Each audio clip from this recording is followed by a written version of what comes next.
Now we're going to join our local guide Anibal on a tour of some of the most important sites.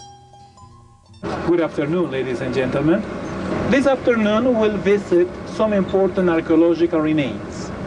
The most important one is Saqsayhuaman, which is in the nearby area, which is the closest one. Without climbing, you'll see the best layout of this place, Saqsayhuaman, just walking a little bit, right? Saqsayhuaman, during the earlier times, was one of the temples making reference to the lightning, the thunderbolt. One of the ways how Saqsayhuaman was built, following this zigzag arrangement, is that. That is the way how they're making reference to the thunderbolt, to the lightning, the zigzag arrangement. In former times, Saqsayhuaman was one of the temples of the lightning, which during the golden era of the Inca Empire, Saqsayhuaman became one of the temples of the sun. In 1536, this was renamed as the Fortress of Saksaywaman by the Spaniards. During the golden era of the Inca Empire, Saqsayhuaman became one of the temples of the sun because during the Inca Empire they introduced the cult of the sun, the visible god of the Inca Empire. That's why the Inca culture is called the culture of the sun. The Inca emperors are considered to be the sons of the sun. How did they shape the rocks and how did they bring them here? Incas brought the stones, having as the means stone rollers, ramps, inclined planes, cobblestone pathways, ropes varying in size between a finger and a thigh. And they even affirm that what you see here was shaped thanks to the use of harder stones, some metal chisels, tools, and a long work of patience, and more patience. It is a so perfect work. In Machu Picchu tomorrow, you won't see the same thing. This is just a perfect work. Look at this stone corners. That's really interesting, huh? So did they carve the stones here in place? They had to carve the stones here. They have to. We found a lot of remnants of small stones, the result of carving the stones here. Debris, yeah. No cement. No cement. Each stone wall is following the profile of the stone carved on the bottom. What you see here was renamed by the Spaniards as the Fortress of Saksaywaman, because in 1536 it was actually used as a fortress among the Spaniards and the Incas. The Spaniards won that battle. That was a very crucial battle, and the Spanish almost lost it because they were surrounded and greatly outnumbered by the Inca warriors, but they managed to get away. The Spanish escaped back to Lima and consolidated their forces and came back a year later and defeated the Inca in Cusco. Here you see the largest single stone in the wall of Saksayhuaman. There are a lot of huge stones, so we lined up for our group photo to show how immense and wonderful this structure is. It's probably the greatest single building ever constructed by the ancient Inca. And as Anibal told us, it was not really a fortress, instead it was a temple. During your stay in Cusco's region, you'll hear some Quechua words. When we say Quechua, we are making reference to the official language during the Inca times. Quechua culture is still alive.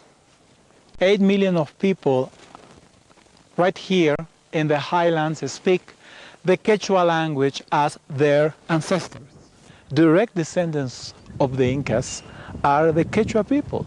People living here, the Indians. Yes, that's what I would have guessed. Yeah. It's generally agreed by archaeologists that the Inca were the greatest stone builders in the history of mankind, and that Saqsayhuaman was the most important stone structure the Inca ever built. So it really is quite an amazing place. It's 1,100 feet long. Out front there's some grazing llama and alpaca, the domesticated animals of Peru. They use them for wool and for meat and for carrying things. From the hill of Saqsaywaman, there's a marvelous view looking down on the city of Cusco. And right in the historic center, we have a nice view of our hotel. There's the two courtyards, the cloisters of the Hotel Monasterio. It's just 2 blocks over from the main square of town. Then we get back on our bus with Anibal. Well, this is another Incan remain. The name of this one is Kenco. Kenco means irregular. This Inca remain was rediscovered in 1935. Now we know what you see is a half-destroyed temple. The main idol was this rock, which is carved in the living rock. We are sure Incas shaped this rock. Incas worshipped an idol right there in the middle. The Mother Earth, the earth itself, is something very important. It is considered to be a goddess. That's why they call to the Mother Earth, to the nature, in some modern terms, the ecology is worshipped. They lived in harmony with the nature. Now we'll see some remnants of that ceremonial chamber. Is this natural or carved? This is natural, but much later was carved by the human being. This is carved. It's a natural fracture, which was much later carved by people living here. The rocky formation here is exactly the same one as Saqsayhuaman. Look at here. You see some plants, flowers. Flowers. And that one, There is a very important religious meaning here. there's a steps going up. These are steps. It's a small steps carved in relationship with the height of the people living here and the Incas themselves, which is still used as a temple. That is really, really interesting.